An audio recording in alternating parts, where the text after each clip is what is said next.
নাই আমি সাংঘাতিকভাৱে সিৰিয়াছলি এবাৰ ২৬ৰ নিৰ্বাচনৰ কাৰণে আমি সকলো প্ৰস্তুতি লৈছোঁ। মোৰ বিশ্বাস ২৬ত অসমৰ ৰাইজে কংগ্ৰেছক দিছপুৰত বহাব। সাম্প্ৰতিক সময়ত যিবিলাক ভয় ভীতি মিছা কথাৰে গোটেই এটা গণতান্ত্ৰিক মানে প্ৰমূল্যবোধক নস্যাৎ কৰা হৈছে, তাৰ ঊৰ্ধত ৰাইজে এইবাৰ কংগ্ৰেছক পুনৰ দিছপুৰত বহাব, কাৰণ কংগ্ৰেছেহে একচুৱেলি সুস্থ চৰকাৰ চলাব পাৰে। মানে এই সময়ত কিন্তু মানে দিল্লীত সভাপতি সলনি এটা কথা বতৰাও চলি আছে, আপুনি কি কয়? চাওক, এইটো দিল্লী কেন্দ্ৰীয় নেতৃত্বই সিদ্ধান্ত ল'ব। সভাপতি সলনি কৰাৰ যিটো বিষয় সেইটো মোৰ মানে এখতিয়াৰৰ বিষয় নহয়। গতিকে সভাপতি যোনেই হ'ব আমি তেওঁক ৰেছপেক্ট কৰোঁ। এতিয়া ভূপেন বৰা ডাঙৰীয়া যেতিয়ালৈকে আছে তেতিয়া তেওঁৰ নেতৃত্বতে আমি সংগঠন চলাই যাম। নতুন আহিলে আমি নতুনৰ নেতৃত্বক আঁকোৱালি ল'ম। বাইদেউ, মুখ্যমন্ত্ৰী ডাঙৰীয়া খুব চেলেঞ্জ দি কৈ আছে যে গৌৰৱ গগৈ নিমাত 10 ছেপ্টেম্বৰত গৌৰৱ গগৈৰ বিৰুদ্ধে ব্যৱস্থা গ্ৰহণ কৰিব। এই গোটেই বিষয়টো গৌৰৱ গগৈ যিধৰণে খুলি ক'ব লাগিছিল কোৱা নাই, আপুনি কি কয়?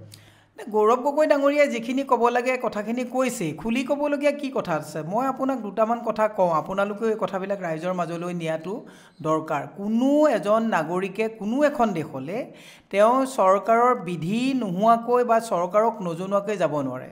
আপুনি আজি পাকিস্তানত যাবলগীয়া হ'লেও, পাকিস্তানলৈ গৌৰৱ গগৈ ডাঙৰীয়াই গৈছে নেকি?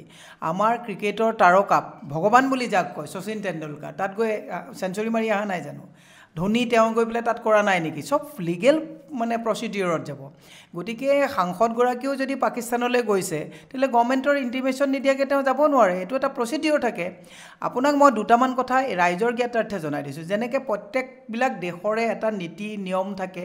যেনেকৈ আপোনালোকে হয়তো মানুহে বহুতে নাজানে, বাংলাদেশৰ ভিজা লৈ পেলাই ইণ্ডিয়াৰ ভিজাত ইয়াত আহিব পাৰে, কিন্তু সেই একেটাই আকৌ ছিকিমত নাখাতে। বাংলাদেশৰ নাগৰিক কিন্তু ছিকিমত যাব নোৱাৰে। এইটো এটা বহুত ডাঙৰ এটা নিয়ম চলি আছে। এই কথাটো মানুহৰ মাজত নাজানে।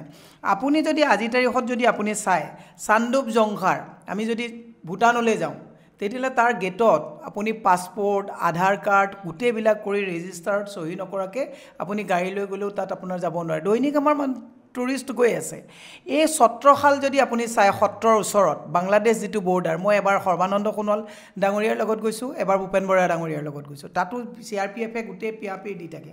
আপুনি গৈ তাত ৰখিবলগীয়া হ'লেও প্ৰট'কলত যাবলগীয়া হয়।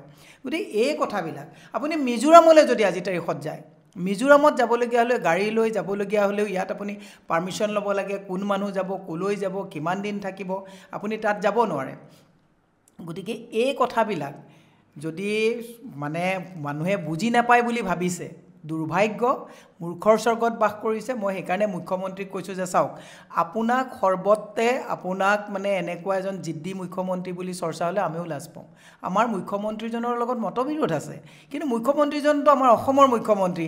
আজিৰ তাৰিখত গোটেই ভাৰতবৰ্ষতে সকলোৱে হাঁহিবলৈ ধৰিছে যে মুখ্যমন্ত্ৰীয়ে কি কথাবিলাক কৈ আছে। আজি গৌৰৱ গগৈ ডাঙৰীয়া যদি সঁচাকৈ যদি তেওঁ কালিতো আৰু ভয়ংকৰ কথা ক'লে যে প্ৰশিক্ষণ ল'বলৈ গৈছে ISR নিমন্ত্ৰণত। এইবিলাক কিমান মানে মই হিমন্ত বিশ্ব শৰ্মাক এটা কথা কৈছোঁ যে আপোনাৰো ছেফটিৰ কাৰণে কৈছোঁ যে ৰৰ দৰে এটা ইমান ডাঙৰ সংস্থা, এই ৰৰ দৰে এটা সংস্থাক আপুনি চেলেঞ্জ কৰিছেনে নাই? তাৰমানে তেওঁ প্ৰশিক্ষণ ল'বলৈ এজন সাংসদ গৈছে পাকিস্তানত, ৰয়ে গম নাপায়। তেনে ৰকো আপুনি শত্ৰু ৰাষ্ট্ৰৰ সন্মুখত মানে সেৱা প্ৰতিপন্ন কৰি দিলে। এইটো দুৰ্ভাগ্যজনক কথা। আপুনি বিচৰা বাতৰি পাব কেৱল নিউজ 18 এপত। নিউজ 18 এপ ডাউনলোড কৰিবলৈ স্কেন কৰক এই QR কোড। গুগল প্লে ষ্টৰতো পাব এই নিউজ 18 এপ।